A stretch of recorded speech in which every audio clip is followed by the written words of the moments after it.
أعوذ بالله من الشيطان الرجيم بسم الله الرحمن الرحيم الحمد لله رب العالمين وهو أحسن الخالقين والصلاة والسلام على سيد الأنبياء والمرسلين سیدنا و مولانا ابو القاسم محمد اللہم صلی علی محمد و آل محمد وعجل فرجهم اجمعین وعلیہ الطیبین الطاہرین المنتجابین المنتخبین المیامین المعصومین لا سیما لا بقیت اللہ فی الارضین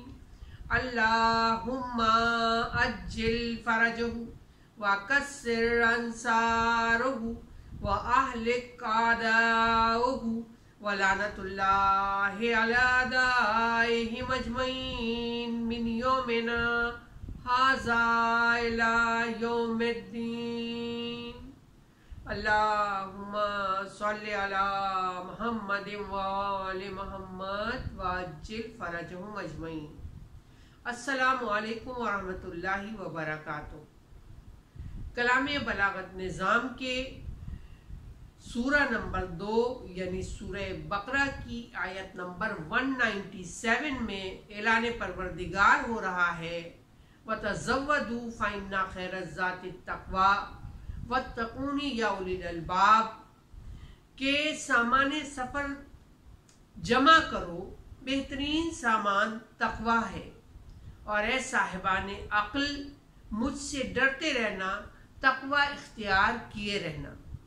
اس آیت مبارکہ کی روشنی میں اس عشرہ محرم الحرام کے لیے ہمارا عنوان پیغامات درسگاہ حسینی ہے۔